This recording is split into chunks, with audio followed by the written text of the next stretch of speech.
Hello, everyone. My name is Adam Kruger. This is Lit Ideas, and welcome to the end of the world.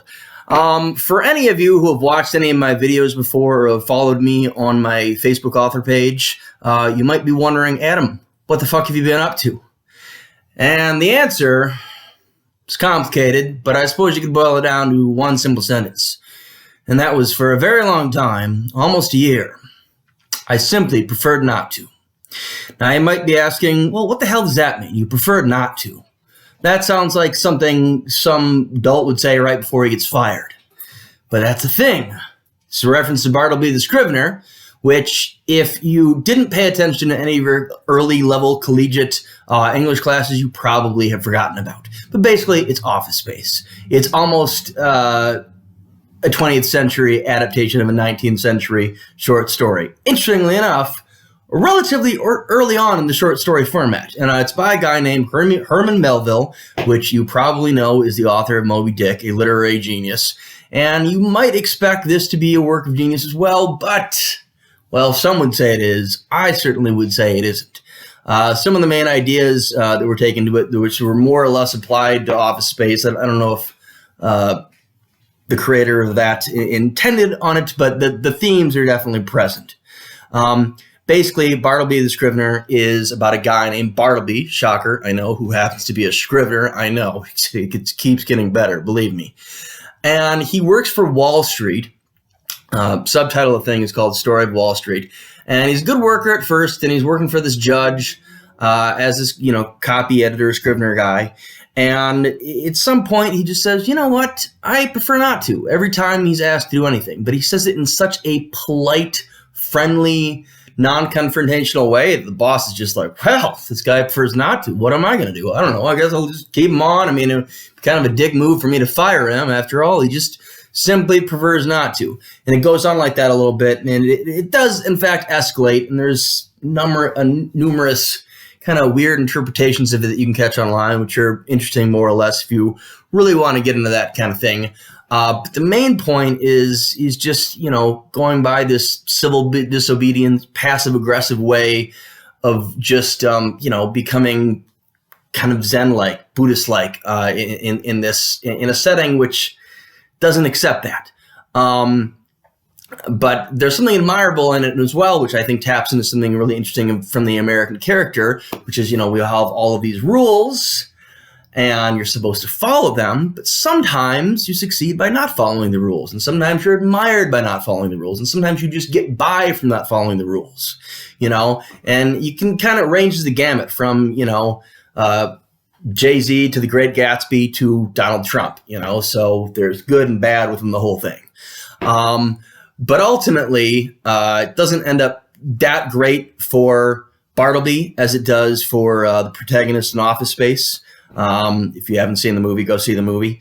But yeah, in the case of Office Space, he basically says at one point, I prefer not to. I'm working this shitty office job. I'm doing this mundane crap that I don't care about, and I'm just not going to do it. I'm going to, go above it in this, Zen master state, which is just beyond everything. And it's hilarious.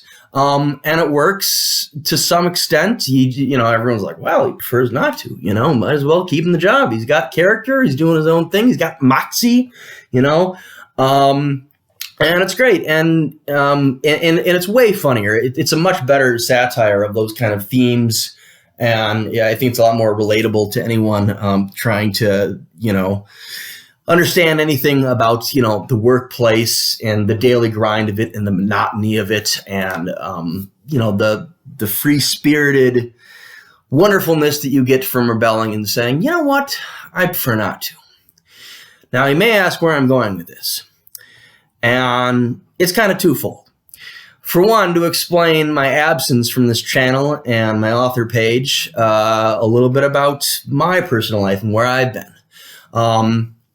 Now, if you followed me at all, I've been I've been a writer all my life, and I've been an aspiring novelist. And I've been working on this novel series for the past several years, of which I'm, inching closer towards finishing every single day. I've been pretty diligent about that.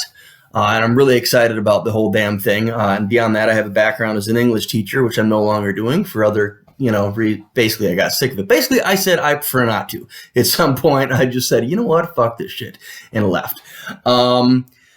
So I was doing all that for a long time, and then I kind of started trying to take the writing thing a lot more seriously and trying to make somewhat of a career out of it. And ultimately, that's, kind of why I started this channel and started the author page and all of that really fun stuff is, I, wanted it to give it a go of being a serious novelist. And one of the things that go along with being a quote unquote serious novelist in the 21st century is you're supposed to have some sort of online presence, which I guess makes sense. But for a while, I was pretty good about it. I was pretty diligent about posting something, either a video or a blog or something, literary quotes at least once a week or so. But then something interesting happened in my life. Everything changed. Starting with, I bought a house with my significant other. We got a puppy. I started, we moved in, I was responsible for fixing up much of the house. I started my own business. I started working as a freelance writer / journalist, mostly for a local paper called the River West Currents here in Milwaukee, Wisconsin. And I started doing, little side jobs here and there for extra money. Beyond that, I was, taking care of the pups. I was raising a puppy, which is a lot of fucking work if you've never had a puppy before. But oh my God, it's like a child.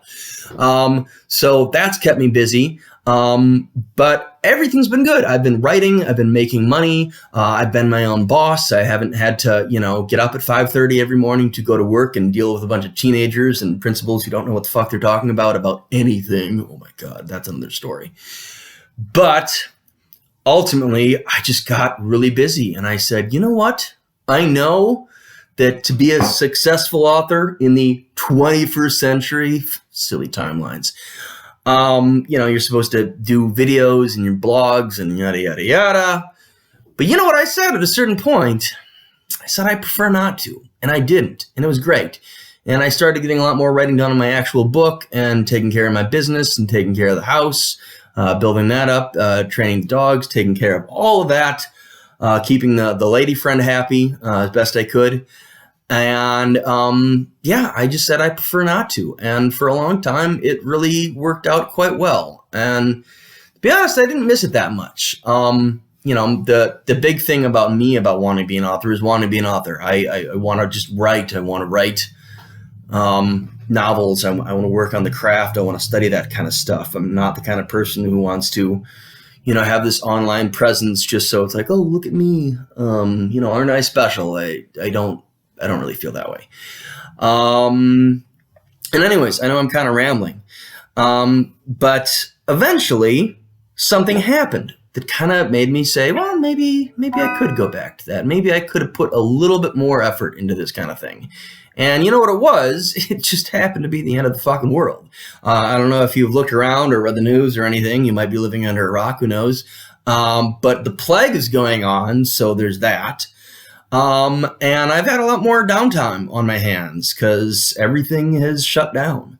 And I've been able to rest and relax and refresh and restart a little bit. And it's been absolutely great. And I've given myself that time and that ability while juggling the writing to some lesser extent. To be perfectly honest, the first couple of days of the plague, I was really kind of freaking out about a number of things that I won't get into because I don't want this to be too depressing. But I said, maybe I do prefer again. Maybe I would like to go share some of my thoughts on literature and create some short stories and do all of these kind of fun things on the side while I'm finishing up the novel series. And so this is kind of my return to that. And I'm saying that now I prefer to, but I'm also saying to you out there that especially during the end times, while this whole quarantine thing is going down, I know I'm being hyperbolic. I'm just joking. Somewhat of a defense mechanism. But it's okay to say I prefer not to. It's okay to relax and take care of yourself.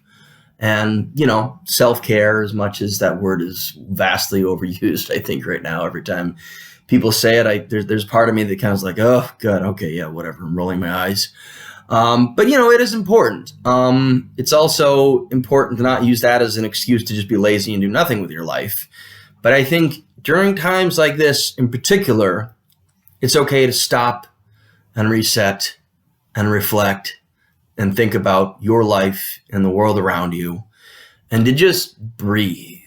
So I'm breathing. I suggest you breathe. I suggest we all take a nice, big, long breath and maybe kind of rethink what we want to do in the future. And that's part of what I'm doing, because for the time being, as long as everything has slowed down so greatly, I see no reason to kind of go back to this. In the future, I've got some more book reviews coming up. I've got some literary analysis mixed with, combining that with somewhat contemporary politics or social attitudes, of which, to be perfectly honest, I have relatively heterodox views. So what I have to say is at least a little bit interesting. But anyways, more short stories, more blogs, more book reviews, especially, namely on the YouTubes. I think that's all coming. Meanwhile, I will be continuing to work on the Man of Peace trilogy, and I hope that you all get blown away by that, if anybody wants to read it. I think it's going to be pretty cool. And anyways, I've rambled on long enough, and my dogs are looking at me like, Dad, what the fuck are you doing? To be honest, it's a good point. It's a good question. What are we doing? We'll see. The end times, scary stuff. But I think at the end, if we're lucky, we'll all come out stronger from this. Maybe a little better and maybe a little wiser. And until then, take care, read some books, support local artists, and breathe. Because remember, it's okay to prefer not to.